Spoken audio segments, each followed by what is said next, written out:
All right, hello. I would love to just see who here is 20? Anyone? Right? I'm going to show you how to stay there. What about 40? 50s? 60s? 70s? 80s? Okay, we stopped at 70. So when I was turning 50, it was like 5 years before 50, I set all these goals.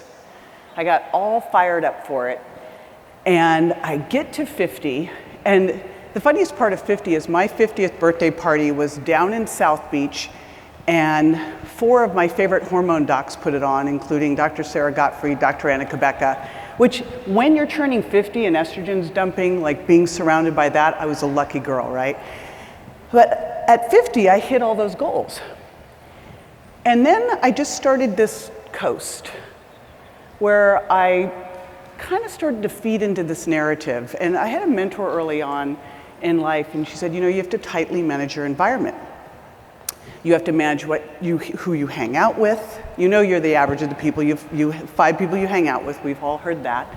Who you hang out with, what you listen to. And even though I've always done that, these little things were creeping in of over the hill, or you're never going to be as strong as you were in your 20s. Anyone hear any of that, start to feel any of that stuff? Anyone? Or is it just me? Yeah, so I was doing this when I went to the gym. I was going to the gym and I was lifting, and I was doing the same thing. I was in a bit of a rut, but I was like, oh, but this is good for my age. And then I'm approaching 60, and I had this kind of moonstruck slap in the face moment. And I thought, what if I could be in the best shape of my life at 60, 70, 80? What would that look like? What would that allow me to do? What if I didn't buy into this narrative? Because I never have before. Who here plays by the rules? Anyone? No, thank God. So it's like, what if I could be in the best shape of my life at 60? And that's what I went for. And that's what I'm going to be sharing with you today. Now, I started lifting weights when I was 16 in the high school gym. We didn't have anything for women back then besides those figure salons and jazzercise. And so that's when I started. And I think of this now, like when you look at this, we all think about saving money and investing so that we have what we need to retire. But I would argue that the most important thing that we need, first of all, I'm not planning to retire. I don't know about you. I'm not sure what I would do besides drive my husband crazy. But I look at what we need to do to invest. And obviously, the single most important thing that we could do as an investment is build our muscle. Would you agree? Yes? And here's what's super cool about this. You might look at your parents and go, oh, but my dad died at 50. Or, I'm going to share the story of my parents because it was interesting to look at, although I'm adopted. But the reason being that didn't matter is genetics are 15 to 25%. And I would argue that if you throw epigenetics into the mix, it's going to be the 10 to 15%. And what does that mean for all of us? It's under our control. So that's what I'm going to take you through today. I'm going to take you through the foundational things that you want to do before you go do the hacks. Because the hacks are great, the hacks are fun. But if you start with the hacks, it's like going to buy a car and just looking at the rims and the paint job without looking at what kind of battery or engine you want, right? And what kind of tires you need. So that's what we're going to give you is those biggest needle movers that will make the biggest difference, that are the things that when I decided to get into my best shape at 60, I went to get a DEXA. Has anyone gone and done a DEXA while you're here? So exciting that they're here. Everyone needs to do this. So as I decided I wanted to get in the best shape of my life at 60, I went to get a DEXA scan. And I took my husband with me. Now, what was exciting for me was my DEXA was exactly the same body fat and weight at 59 as it was at 39. Because oftentimes as we age, if we're not checking what our weight is made up of, we might weigh the same but have an entirely different body. My husband's DEXA, however, was very different. It was 25%. Now, he hadn't done one before, but he's been athletic his whole life, and athletic now, and eating well. And so for him to be 25% body fat was a total head scratcher. So what I'm going to share with you today is how my husband, in less than a year, and actually 8 months, went from 25% body fat. Oh, well, I'll tell you the story. He actually he dropped 3 pounds of fat. He actually dropped 27 pounds of fat, 3 pounds overall, and put on 24 pounds of muscle, and went from 25% body fat down to 10% body fat in under a year. What do you think? Pretty good? So that's what I'm going to talk about. Now, where this all has to start is with my moonstruck moment at 59. That moment where you go, what if I can be this? What if? Like, who didn't love this? In a Dallas Cowboys cheerleader outfit in her 70s. Mindset. What if your mindset was great about aging, that you're fired up about it, that you're excited about that, you're going to be in your best shape ever, you're going to be able to do all the things you want to do? Turns out you live 7.5 years longer just by making that decision. So could we all make that one? Like, that's the easiest one I'm going to give you. Yes? Is that a yes? Yes? Good. So I'm going to give you what would happen if you don't listen. And these are the stats. And if you're hearing this and you're 70 and you're thinking, I haven't been doing some of these things yet, it's too late. It is never too late. When I was in doctoral school, I was at USC, and we had people in their 80s and 90s who were lifting weights, putting on muscle. It is never, ever too late. These are what happen if we're not doing this, if we're just average, is we'll start to lose up to 1% of our muscle annually. This is starting at age 30. That is not actually the scary part of this. The scary part of this is that we will lose 2 to 4% of our strength, 6 to 8% of our power. We'll lose 5 to 15% of our VO2 max. That's every decade. And we start to become majorly at risk for sarcopenia, which means all of a sudden getting out of the chair is hard. Getting off the toilet's hard. Getting up the stairs is hard. And the bigger thing is how strong you are, your grip strength, your VO2 max, are actually a bigger determinant of how long and how well you're going to live than any lab marker you'll ever do. So that's how important this is. And again, what's cool is all of this is within our control. You just have to know how to do the right things. So the first thing that you want to do is know where you're starting from. That's why I'm thrilled that DEXA is here and everyone can get a DEXA, because it is not what you weigh, it's what that weight's made up of. No one would have looked at my husband and thought he was overweight. You wouldn't have looked at his weight and thought he was overweight. However, he was what we would call a skinny fat.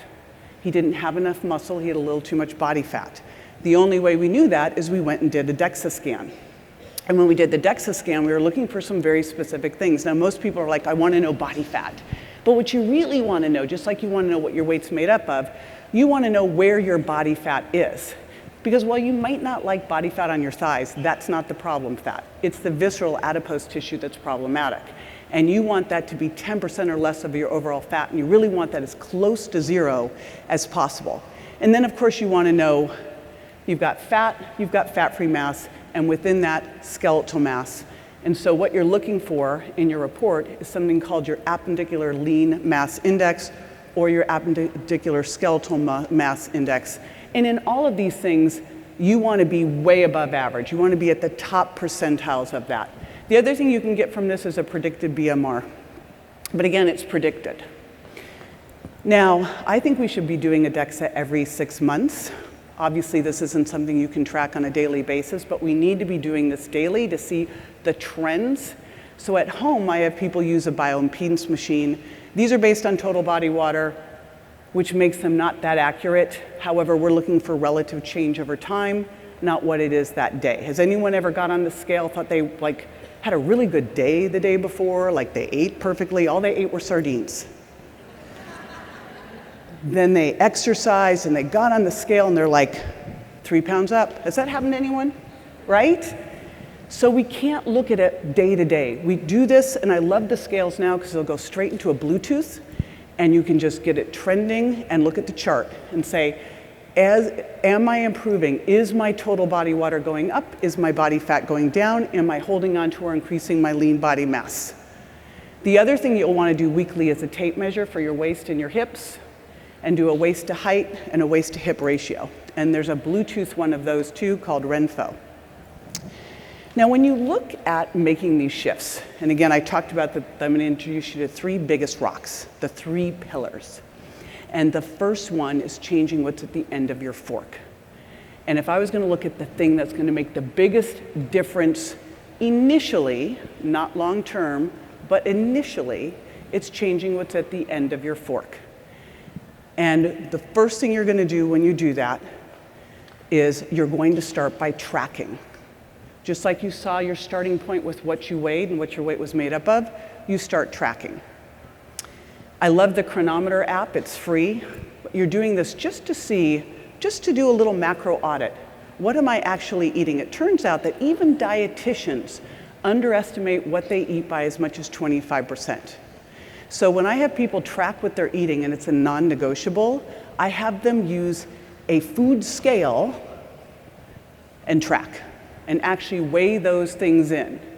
And when Tim first started tracking, he discovered that he was eating before he was eating. Has anyone ever done that? You know, it's the appetizers. It's like I'm gonna go sit down at the meal, but I'm gonna have the thing before the meal, which I never quite understood. So he was having Siete chips. They're healthy, right? Too much healthy food's unhealthy. Siete chips and hummus and cashew nuts and all this stuff before he ate. And so when you track, you see that. So that's the first thing I do, is just get curious, not judgmental. That'll be the hardest thing you probably can do, is not be judgmental. The next thing you're gonna do is start with this. Eat protein first. Now I know there's all of this out there about starting with non-starchy vegetables, but here's the reality with it. As we age, we have something called anabolic resistance. It is harder for us to build muscle, both because we're not able to use our protein as well, digest it as well, assimilate it, and also we're not able to do resistance training and trigger that muscle protein synthesis. So we need more, not less protein as we age, but our appetite is going down as well. So what I found is that if you eat protein first, a couple magical things happen. Number one, you make better food choices overall. That's what the research shows. Number two, you actually ate the protein because you ate it first. Number three, you're not hungry because protein is the most satiating of all of the different macronutrients.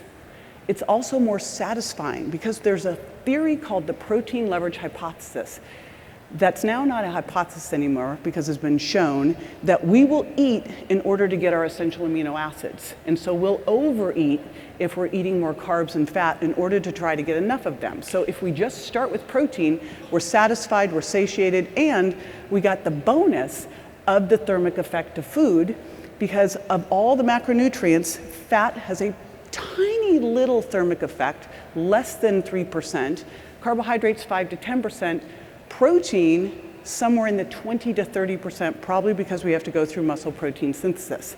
So if all we did was take some of those calories from fat and carbohydrates, shift them over to protein, you initially would drop some weight right there. Because when you look at your overall picture of metabolism, it's your basal metabolic rate.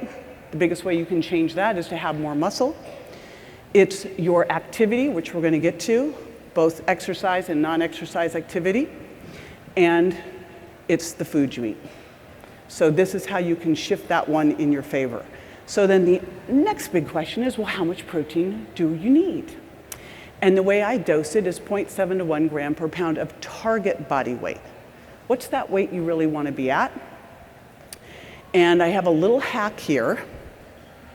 The other thing that I like people to do, I have you eat 30 to 40 grams of protein at each meal, 30 grams animal, 40 grams plant minimum.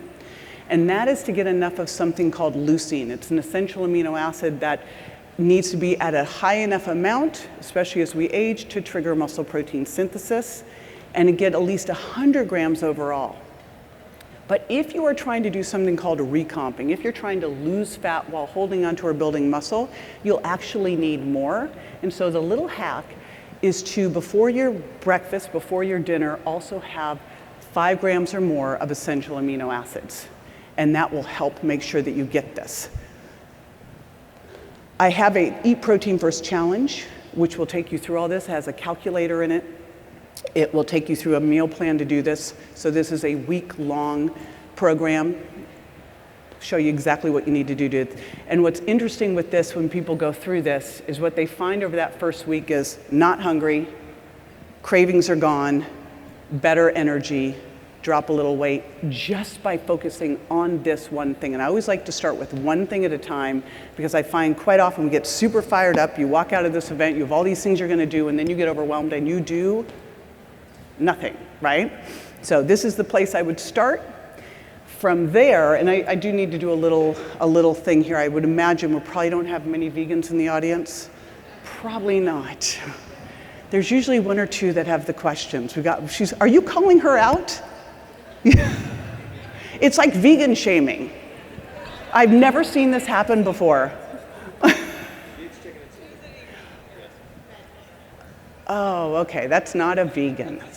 But, I don't really need to say this here then, like you look at the difference between eating 6 cups of quinoa to get the protein that you would get in a chicken breast. You've got like, 800 calories versus 200. So it is really, it's much easier for you if you're adding in some animal protein. I teach people to eat by the plate, and I have something I call the satiety trifecta, and it really helps with good blood sugar balance, where you are now building your plate, you're eating protein first, you add in, now when you're eating protein, the cool thing with animal protein, you're eating clean, because you are what you ate, and you're gonna get some fats alongside that. Then you add non-starchy vegetables, you'll probably use a little bit of healthy fat there, you're measuring it, because it's very easy to overload.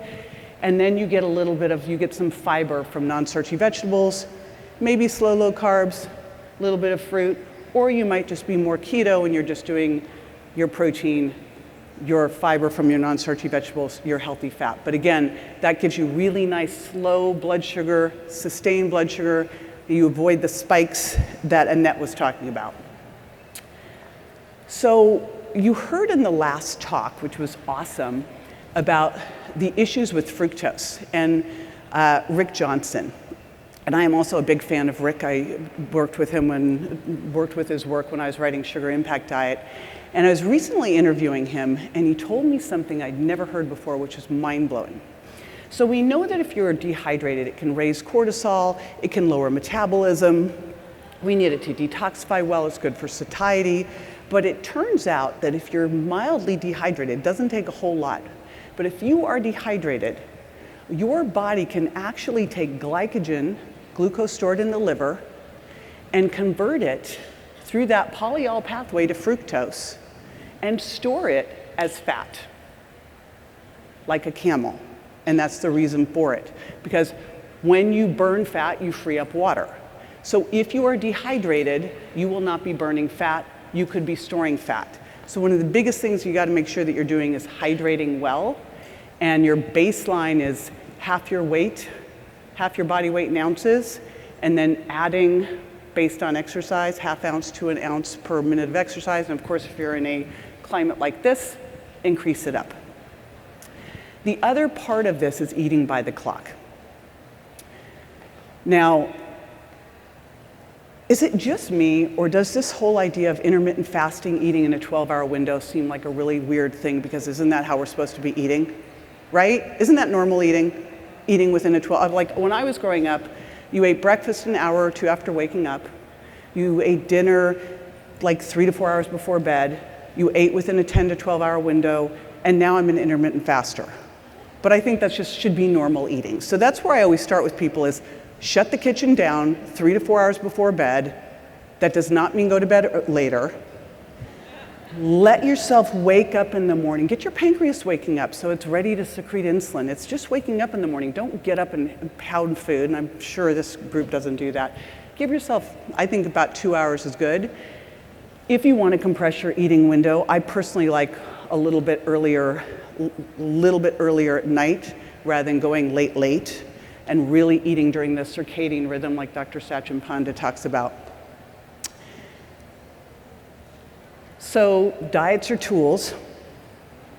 And again, here we've got carnivore, we've got keto, we've got paleo, we don't have vegan, we have vegetarian. And what I say with all these things is, you might find something that's going to be perfect for you for a month, 2 months, 3 months, or 72 hours of eating sardines, things that you do to get an effect and then move into the next phase. But choose it for the results that you're looking for, not because your friend said this was the greatest thing for her, right? We're doing this for whatever your results are.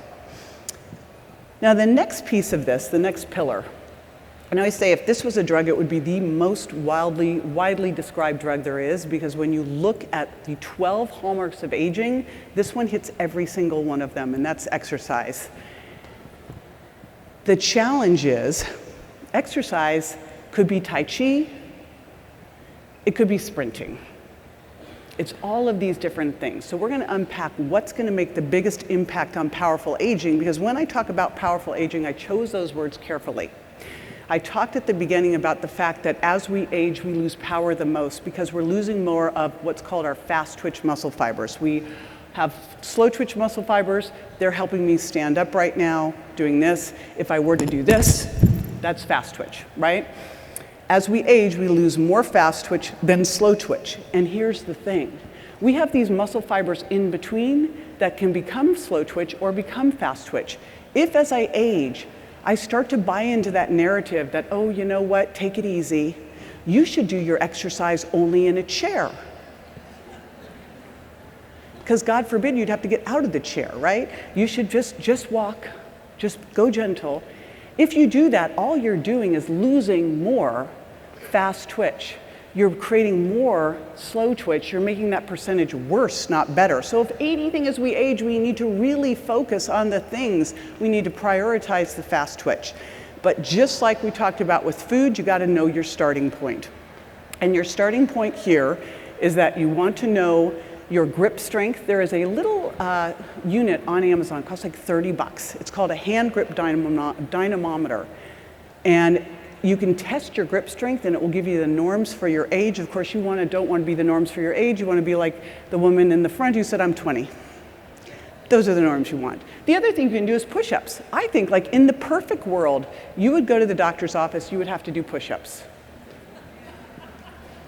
And then you'd have to do a VO2 max. And a VO2 max is really testing your engine.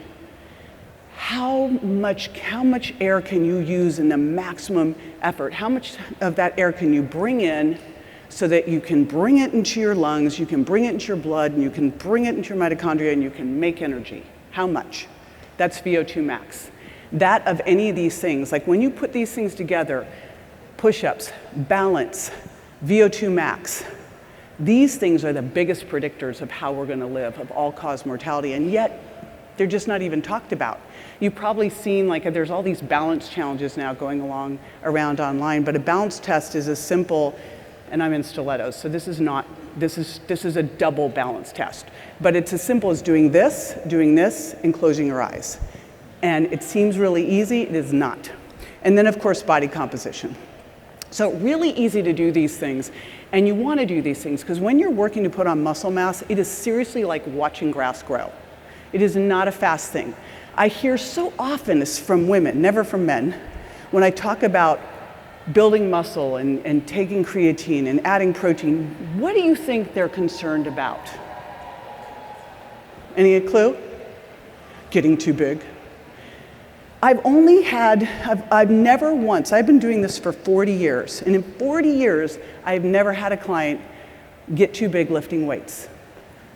Now, if you don't do anything and sit on the couch, that could happen. That could be a thing, you could get too big. But we will be lucky if we can put on 1 to 2 pounds of muscle a month. And the reality with muscle is your metabolic Spanx. It holds everything in tighter, and it's that way you can improve your basal metabolic rate, really the only way that you can. So the first place I start people with exercise is not actually with what I call exercise.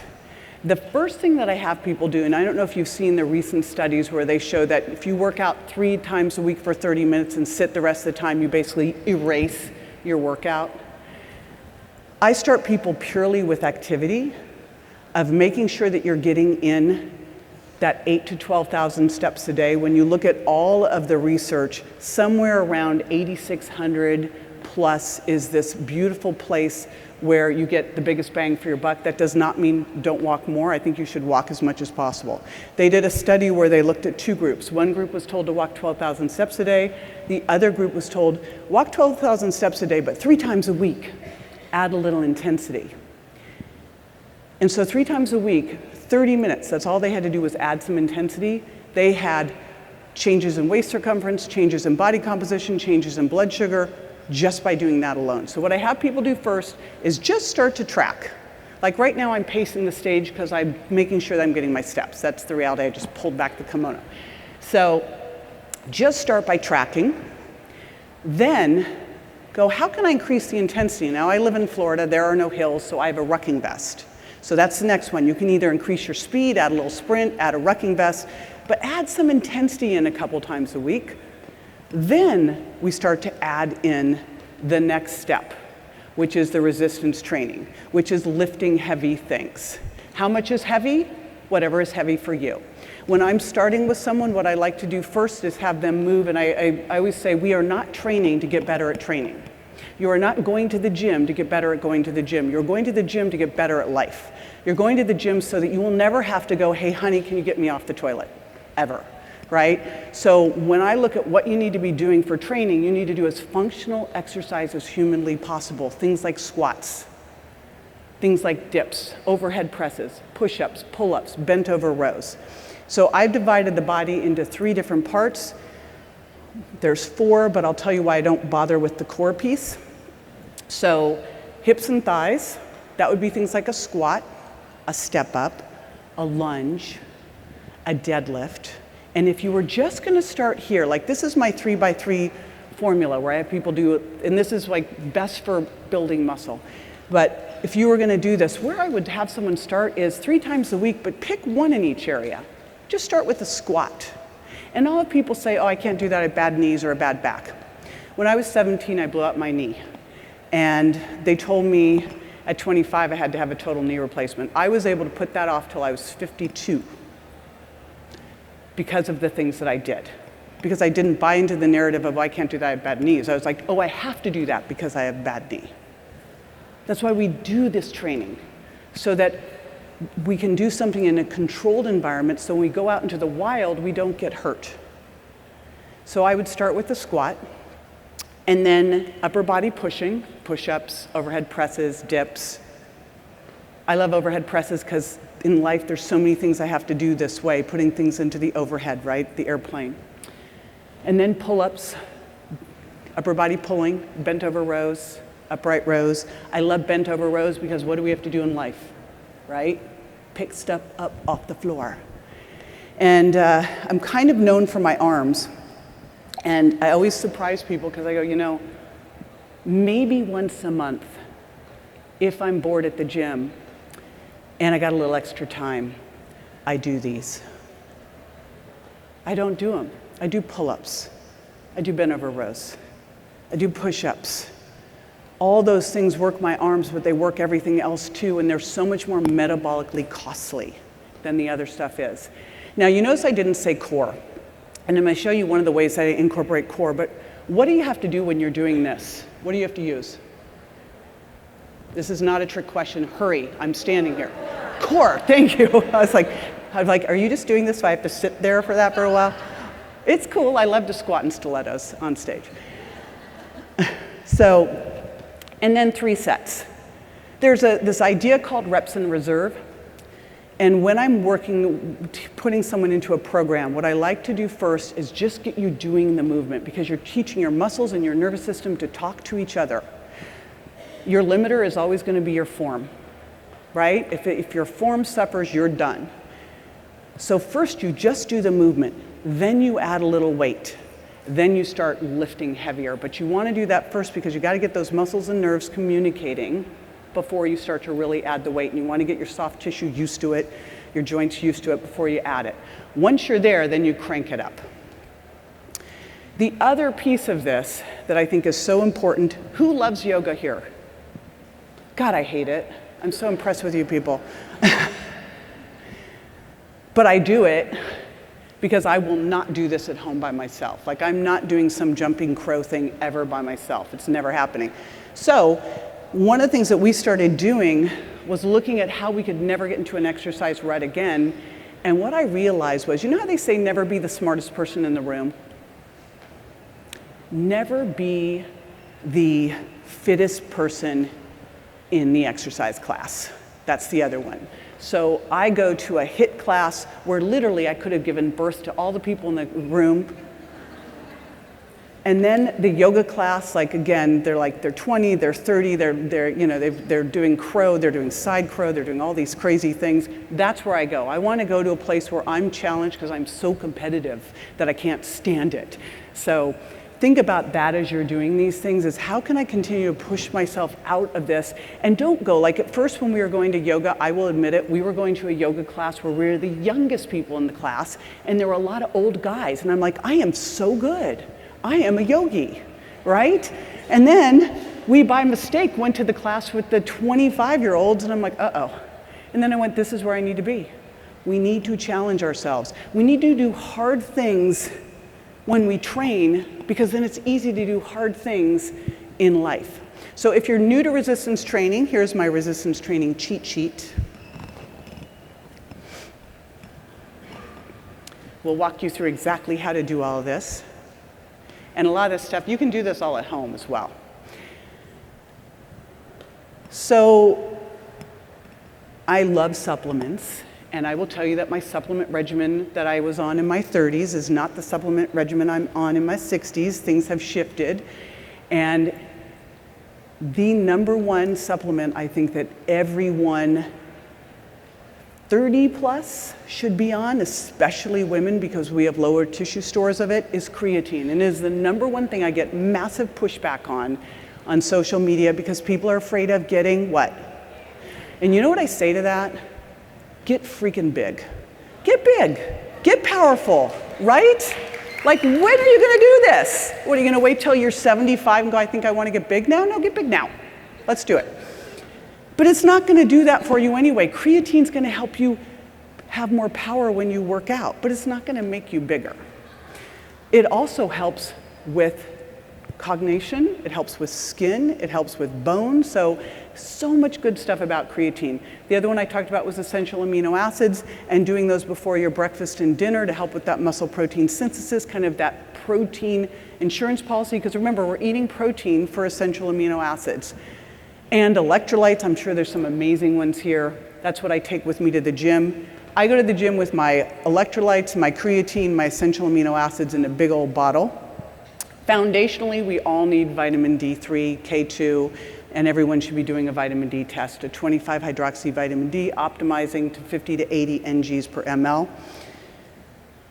And alongside that, an omega quant test to check your omega-3 levels, to make sure that you're in that right ratio.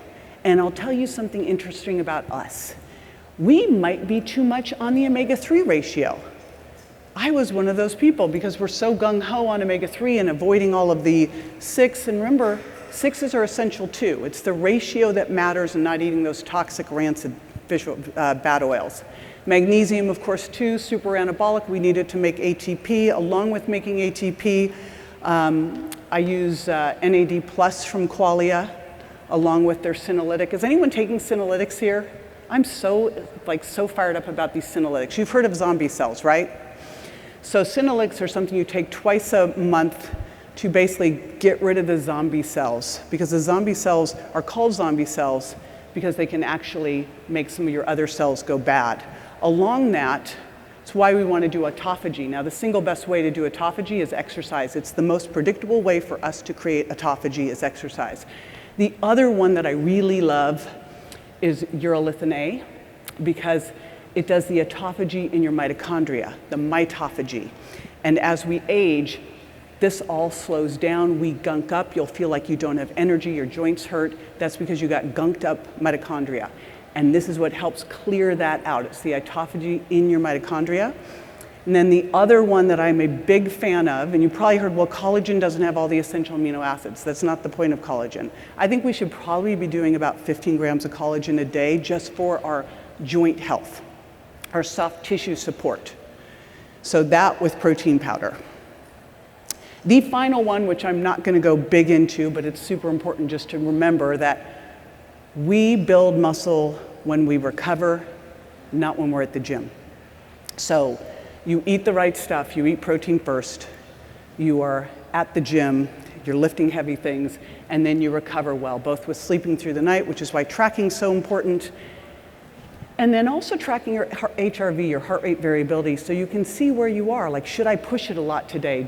Do I need to focus more on maybe yoga or meditation, or maybe just go for a walk? Where am I? That's why I love to use HRV to be able to figure that stuff out.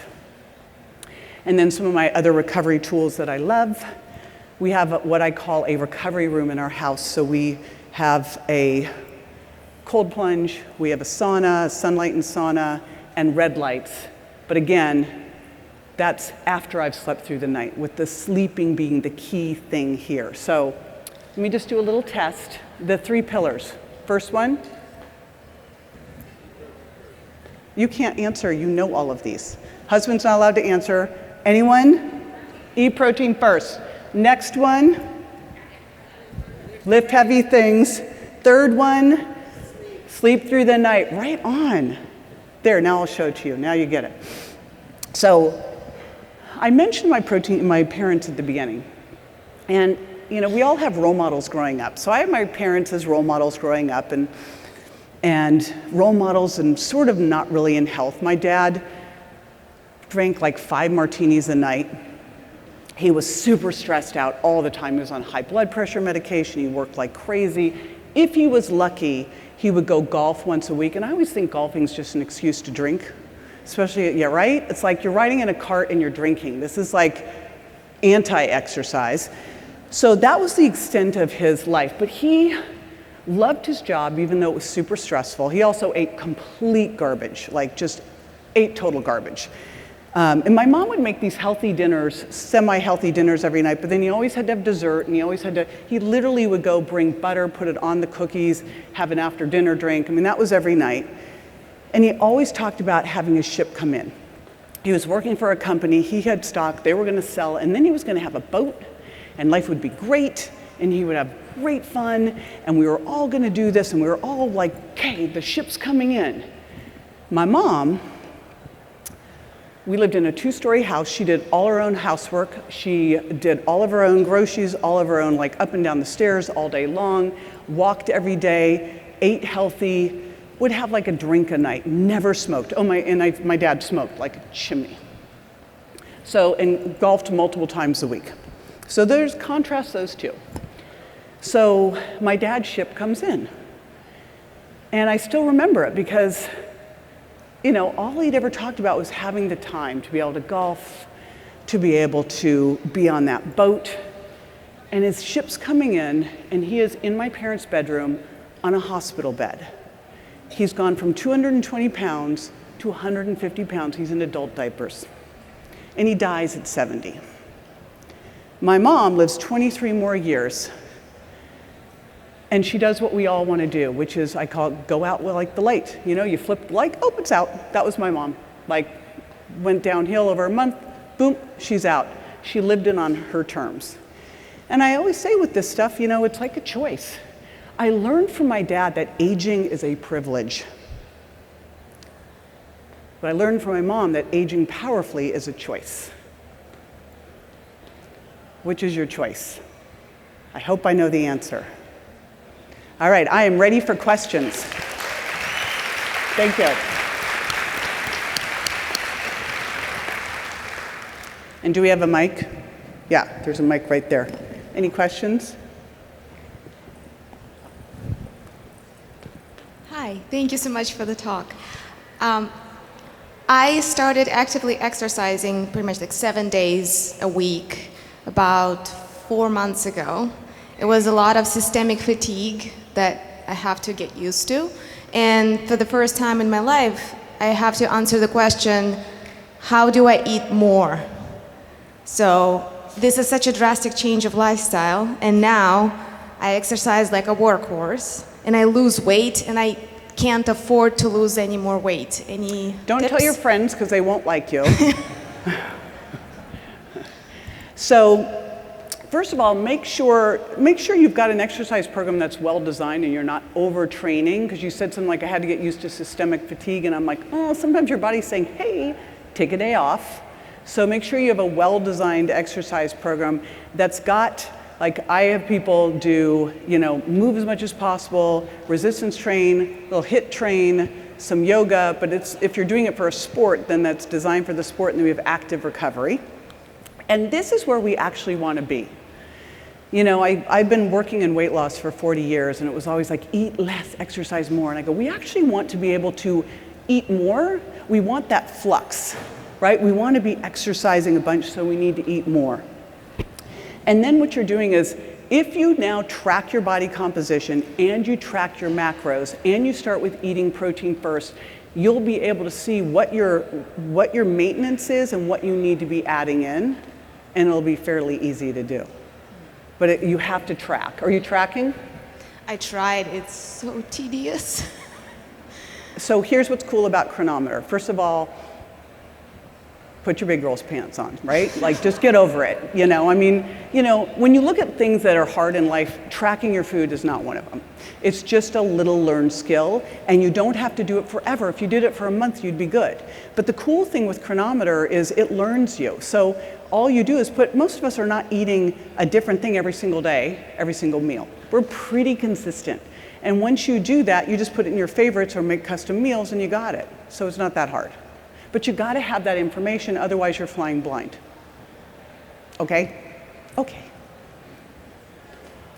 Hi, thank you so much. I'm a metabolic health coach, and I have some clients that are in their 60s and 70s, and I'm getting them on a strength training program for the first time in their life. But I wanted to see with you, so I have them on a strength training program that is increasing slowly, obviously starting them from the chair and then moving into the other things, because they really they don't have any strength. But what is the timeline you've seen of muscle growth over around 60 to 70, if they've never done any strength training before, just as like a kind of reference point? What is the timeline that you've seen? First of all, isn't this fun? Isn't that the most fun thing? And one of the things I love to use with those clients, like I'm helping someone right now who was 380 pounds when we started, come down to 180. Amazing. So just doing, like, we are squatting over the side of a sofa arm, and this is a squat. Yeah, but I also use, like, you can, for someone who's frail, a TRX is a great assist that you can do, so they can be in a chair and use a TRX to also help get them up and down. So TRX for the win. Awesome. It's going to depend on so many things. There is something called newbie gains. When people are just starting to work out, after about the first 6 weeks, when your nerves and muscles are learning to really talk to each other, is when you'll start to see this. However, it also has to do with hormones and protein. Now, when I'm increasing someone's protein, I make sure, and for someone who's 50 plus, I think protein digestive enzymes are pretty important. I also think essential amino acids are going to be super important. Like, I would be using essential aminos, creatine, and collagen in there for the joint support. They're on this. And then if they can be doing hormone replacement therapy, that helps too. That was one of the other things we added in with Tim, was getting his testosterone where it needed to be, because for women we need estrogen to build muscle. Of course, thyroid needs to be right, and men need testosterone. With that, it's like 1 to 2 pounds a month. Okay. They can still do it. Yeah. They're going to notice a shift in their strength, though, before they notice a shift in their muscle. And so, make sure that you're helping them really see these improvements, because again, otherwise it's like, if it's just watching muscle, it's like watching grass grow. It's like, wow, did the water boil yet? Yeah. So. But you have seen 1 to 2 pounds a month for muscle growth. Okay. Yeah. Amazing. And I'd also use that grip strengther as a tester. Cool. Amazing. That is so fun. Yeah, I have one 78-year-old man who just started. He has a big belly and everything, but he's really committed to it, and he's already seen so many improvements in his back and everything. So oh, that's so awesome. But yeah, thank you amazing. So much. Cool. Thank you. Thank you for a really good talk. My question is regarding visceral adipose tissue specifically, and kind of targeting that. I was working with someone recently, and he asked me a question that I just didn't have an answer for. So he's doing some of the right things. We're tracking with DEXA. He's improving his body composition. He's built some muscle. He's doing kind of your 3 pillar things, basically. and he's losing some adipose tissue while he builds some muscle, and the visceral adipose tissue is not going down as much as we want to see it go down. And he's like, well, how can I target that specifically? And I said, I don't know. I keep doing these other things because they're good, but I don't know. So do you have an answer for that? HIIT training. So high intensity interval training, the specific type, like, cause there's like Norwegian 4x4, there's 1-to-1, I haven't seen that it matters that much, but high intensity interval training can totally help here. So that's one thing. Second thing is he in caloric restriction? I mean, he's building some muscle and he's losing adipose tissue overall. So is he tracking? I haven't had him, and I don't know if he is. I don't know. I will not work with someone if they won't track. Make it a non-negotiable. Okay. So, and then what you do is you do a 5-2 caloric restriction. So have him track so he finds out how many calories he actually needs to use. Then take it down by 25% for 5 days, then go back to normal for 2. Then the other piece of it is insulin resistance. So when we tend to look at this, it's insulin, cortisol. So as long as he's managing stress and sleep and all that, look at insulin resistance, get a fasting insulin, and look at fructose in his diet. That was the talk beforehand, and lower down his carbs, but especially the more fructose containing carbs, not fruit, 1 or 2 pieces of berries, 1 or 2 cups of berries I'm not worried about, but more of the, I'm sure he's not eating any ultra processed food at this point, but that's why you have people track.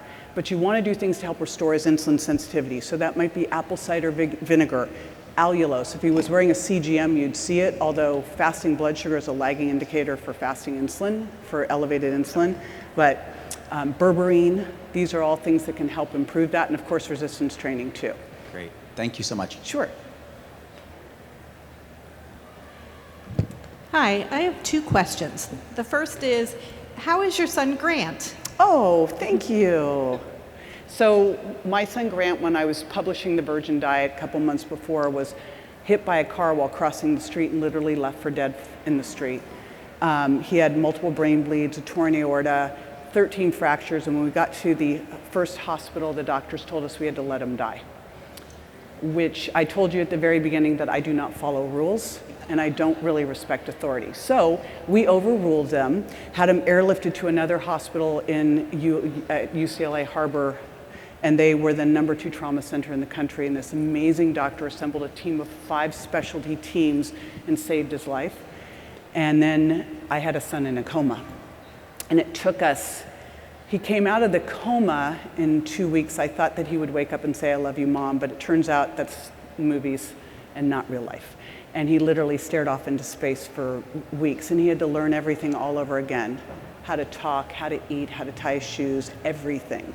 And so he is running, and they told us he had a crushed heel, he'd never run again, he'd never talk again, so he is talking, running, walking, yeah, all of it, so.